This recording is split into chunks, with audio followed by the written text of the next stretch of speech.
And welcome to the Jameel Rawls Show.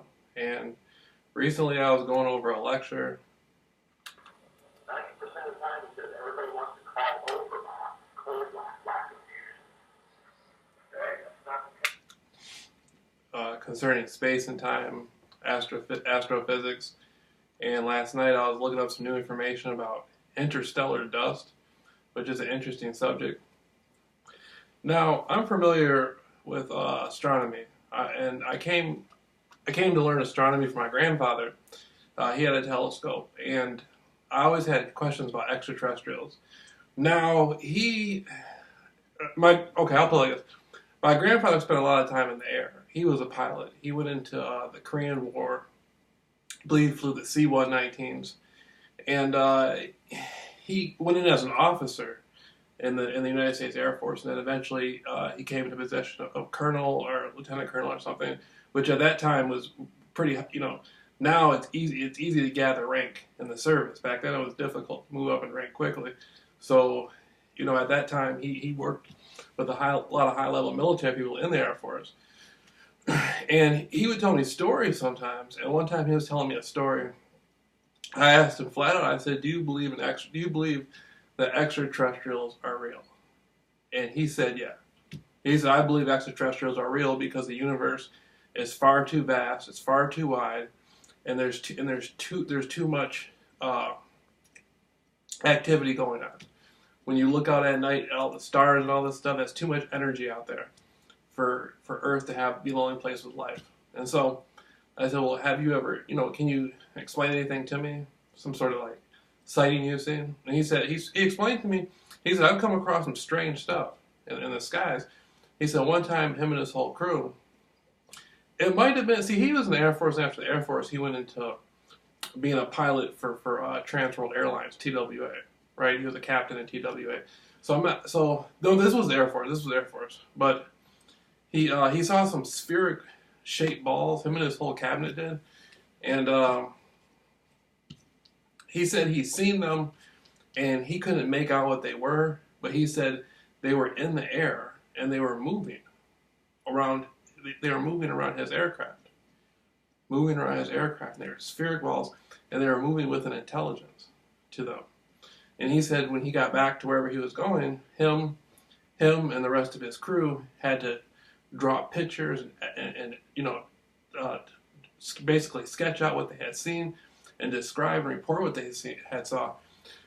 And he told me they all went into different rooms, but they all came out with like exactly the same story, the same sighting, identically. And this was back in the 1950s.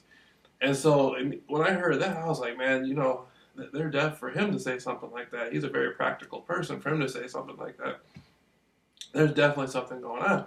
Now, I was watching that, what is it, the 1947 Roswell crash tape about the Greys that allegedly crashed in Roswell back in 1947, Roswell, New Mexico.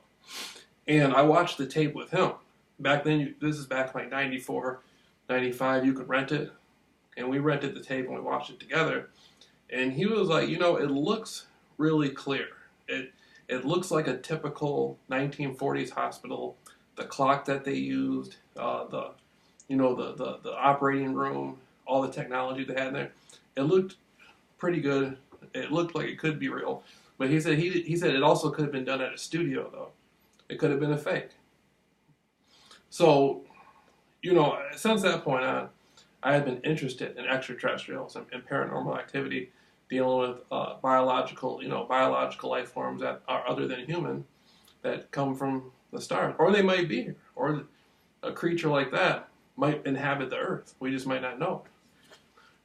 So, my take has been that these extraterrestrial crafts are different than our technology in the sense that they can do the same things our technology do, like move through the sky. But I think the crafts themselves are living beings because it seems like even with that 1947 Roswell tape, you could see where the extraterrestrials could like put their hands on these plates.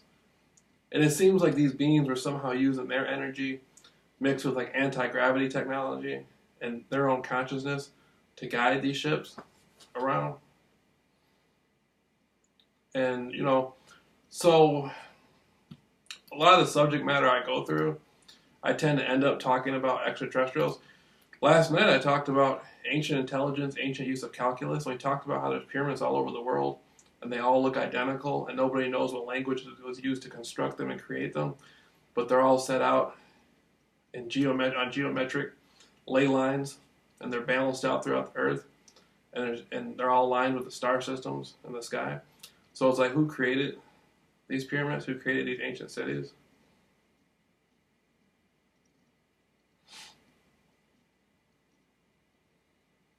Not to mention those old ancient, uh, not to mention all those old ancient statues that people find buried in the ground that are 20, 30, 50,000 years old.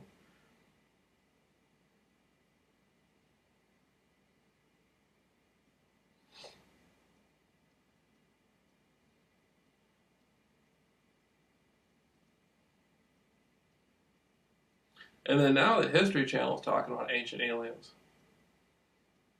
I mean, the History Channel has been talking about ancient aliens for a long time.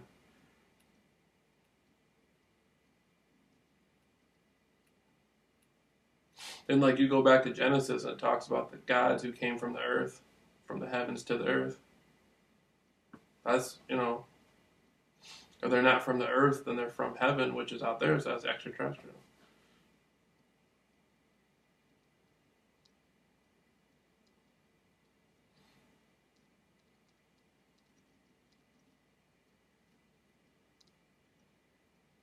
So there's definitely something going on.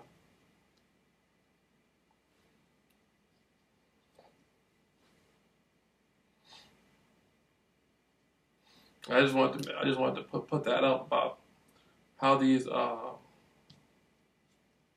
people, and you can go get, the government has Freedom of Information Acts, a Freedom of Information Act, and the governments around the world talk about it too, where they have like thousands and thousands of documents on all UFO means is unidentified flying object. Like, you can pick up a bottle of water or an apple or something and throw it across the room.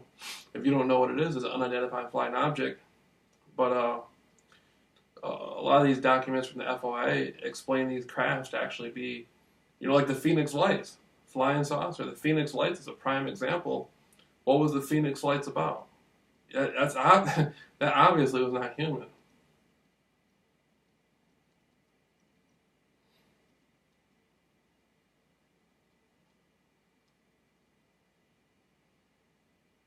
That's some of my views on the paranormal on the Jameel Rawls show.